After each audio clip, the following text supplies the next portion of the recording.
അപ്പൊ ഫ്രണ്ട്സ്, ഞാനായിരുന്നു ആ മുതലാളി. അപ്പോ എനിക്ക് അവിടെ ഷോപ്പിലുണ്ടായ ഒരു പെൺകുട്ടിയുമായിട്ടുണ്ടായ, അതായത് അതിരാവിലെ ഒരു 6 മണിക്ക് ഒരു പെൺകുട്ടിയുമായിട്ടുണ്ടായ എൻ്റെ ഒരു മോശ അനുഭവത്തെ കുറിച്ചാണ് ഞാൻ ഇന്ന് പറയാൻ പോകുന്നത്. നമുക്ക് നേരെ കഥയിലോട്ട് കിടക്കാം. അപ്പോൾ ഞാനൊരു ഫാൻസി പീഡിയ തുടങ്ങിയിട്ടുണ്ടായിരുന്നു. അങ്ങനെ അവിടെ നിന്ന് എൻ്റെ കച്ചവടമൊക്കെ കഴിഞ്ഞ് ഞാൻ ഒരു 7 മണിക്ക് ബസ് സ്റ്റാൻഡിൽ ഇരിക്കുകയായിരുന്നു. അതായത് എൻ്റെ നാട്ടിലേക്കുള്ള ബസ് വെയിറ്റ് ചെയ്ത് ഞാൻ അവിടെ ബസ് സ്റ്റാൻഡിലേക്ക് ഇരിക്കുന്നുണ്ടായിരുന്നു. അപ്പോൾ ഒരു സുന്ദരിയായ ചെറുപ്പക്കാരത്തി പെണ്ണ്, അതായത് മുടിയൊക്കെ നല്ല സ്ട്രെയിറ്റ് ചെയ്ത നല്ല കാപ്പി മുടിയൊക്കെയുള്ള ഒരു മുസ്ലിം പെൺകുട്ടി തട്ടൊക്കെ ഇട്ട് എൻ്റെ അടുത്തോട്ട് വരികയാണ്. എന്നിട്ട് എന്നെ വിളിച്ചു, ഇക്കക്ക് ഒരു ഷോപ്പ് ഉണ്ടെന്ന് അറിഞ്ഞു, അതായത് ഫാൻസി ഷോപ്പ്. ഞാൻ പറഞ്ഞു, അതേ മോളെ, എന്താ? അപ്പൊ പറഞ്ഞു, എനിക്ക് തൽക്കാലത്തേക്ക് ഒരു ജോലി വേണമായിരുന്നു, അവിടെ എനിക്ക് ജോലി കിട്ടുമോ? അപ്പൊ ഞാൻ പറഞ്ഞു, ഇപ്പൊ നിനക്ക് ജോലി എത്ര മാസത്തേക്കാ മോൾ ഉദ്ദേശിക്കുന്നത്? അപ്പൊ അവൾ പറഞ്ഞു, ഒരു 3 മാസത്തേക്ക് മതി. അങ്ങനെ ഞാൻ പറഞ്ഞു, ഞാൻ നോക്കട്ടെ, ഏതായാലും എൻ്റെ നമ്പർ എടുത്തോ, അഥവാ ഒരു 4 ദിവസം കഴിഞ്ഞ് നീ എനിക്ക് വിളിക്ക്, അപ്പൊ ഞാൻ പറയാം എന്ന് പറഞ്ഞ് ആ കുട്ടിക്ക് ഞാൻ എൻ്റെ നമ്പറും കൊടുത്ത് ആ കുട്ടിയെ പറഞ്ഞു വിടുകയാണ്. അങ്ങനെ 2 ദിവസം കഴിഞ്ഞ് രാത്രി, എനിക്ക് മറന്നിട്ടുണ്ടായിരുന്നു, 2 ദിവസം കഴിഞ്ഞ് ആ പെൺകുട്ടി വീണ്ടും എനിക്ക് മെസ്സേജ് അയക്കുകയാണ്. ഞാൻ പറഞ്ഞ കാര്യം എന്തായി? എനിക്ക് ക്യാഷിന് അത്ര അത്യാവശ്യമായത് കൊണ്ടാണ് ഞാൻ ഇക്കയെടുത്ത് അങ്ങനെ വന്നത്. ഞാൻ ഇക്കയെ കുറേ ദിവസമായി ആ ബസ് സ്റ്റാൻഡിൽ വെയിറ്റ് ചെയ്യുന്നു, ഇന്നാണ് എനിക്ക് ഇക്കയെ കാണാൻ പറ്റിയത് എന്നൊക്കെ എനിക്ക് മെസ്സേജ് അയച്ചു. പിന്നെ മെസ്സേജ് എടുക്കുന്നതിൽ ആ പെൺകുട്ടി എന്നോട് പറയുകയുണ്ടായി, ക്യാഷിന് വേണ്ടി ഞാൻ എന്തും ചെയ്യും, എനിക്ക് ക്യാഷാണ് പ്രധാനം, ഇക്കയ്ക്ക് എന്താഗ്രഹം വേണമെങ്കിലും എന്നോട് ചോദിക്കാം, എനിക്ക് ക്യാഷ് മാത്രം കിട്ടിയാൽ മതി. പക്ഷെ അതൊന്നും ഞാനൊന്ന് തലക്കെടുത്തിട്ടുണ്ടായിരുന്നില്ല. കാരണം വേറൊന്നുമല്ല, ഞാൻ അത്ര ഒരു ഇതിൽ വിചാരിച്ചിട്ടുള്ള കാരണം, നല്ലൊരു പെൺകുട്ടിയായിരുന്നു, കാണാനും നല്ല സ്റ്റൈലുണ്ട്, നല്ല മുസ്ലിം ആയിരുന്നു, കണ്ടാൽ അങ്ങനെ തോന്നത്തേയില്ല. അങ്ങനെ എനിക്ക് എന്തൊക്കെയോ പോലെ ഞാൻ അവരോട് പറഞ്ഞു, എന്നാ നീ ഒരു ഐഡിയ ചെയ്. എന്താണെന്ന് വെച്ചാൽ, അതായത് എനിക്ക് മെസ്സേജ് അയക്കുന്നത് വെള്ളിയാഴ്ച ആയിരുന്നു. ഞാൻ പറഞ്ഞു, ഈ വരുന്ന തിങ്കളാഴ്ച നീ രാവിലെ തന്നെ ജോലിക്ക് വാ, ഞാൻ നിനക്ക് മാസം 7000 രൂപ ശമ്പളം തരാം, സാലറി തരാം, പിന്നീട് നിന്റെ വർക്ക് പോലെ ഞാൻ നിനക്ക് കൂട്ടിത്തരാം. ഇപ്പൊ നീ വൈകിട്ട് 5 മണി അല്ലെങ്കിൽ 4 മണി വരെ മാത്രം പണിയെടുത്താൽ മതി എന്നൊക്കെ പറഞ്ഞ് അവളോട് ഞാൻ നാളെ രാവിലെ തന്നെ ജോയിൻ ചെയ്യാൻ പറയുകയാണ്.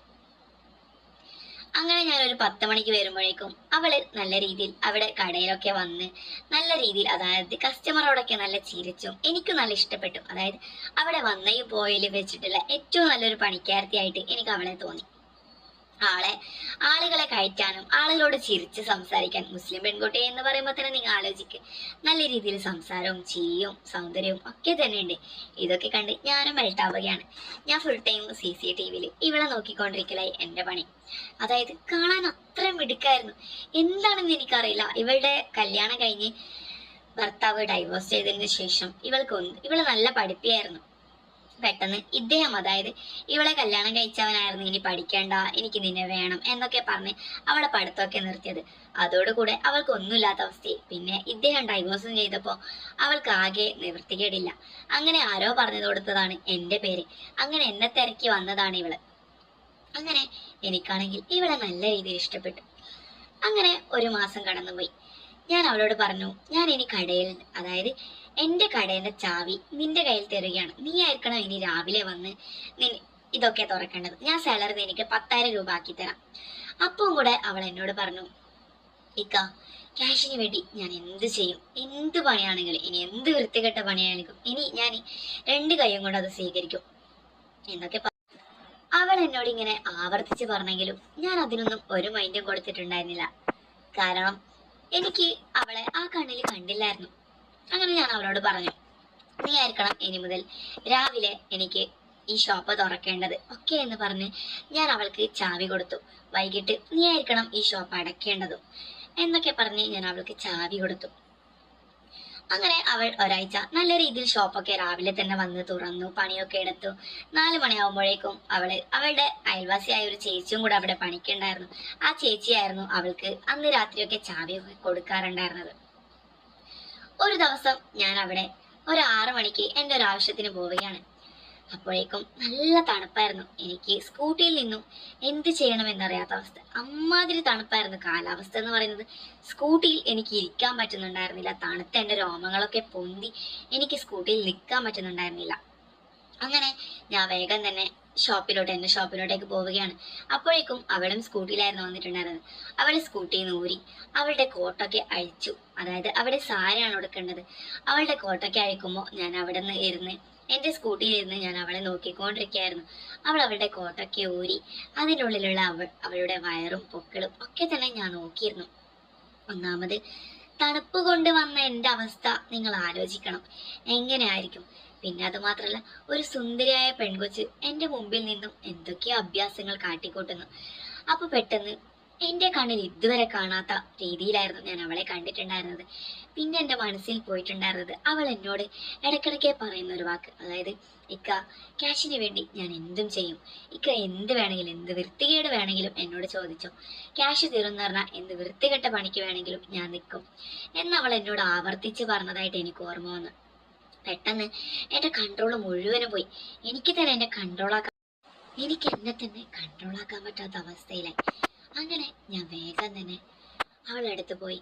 ആ ഫാൻസി ഷോപ്പ് തുറന്നതും ഞാൻ അപ്പം തന്നെ ഷട്ടറിട്ട് ആ ഫാൻസി പീടിക അടക്കുകയാണ്. അതായത് ഞാനും അവളും മാത്രമായി ഉള്ളിൽ. എനിക്ക് എന്ത് ചെയ്യണമെന്നറിയത്തില്ല.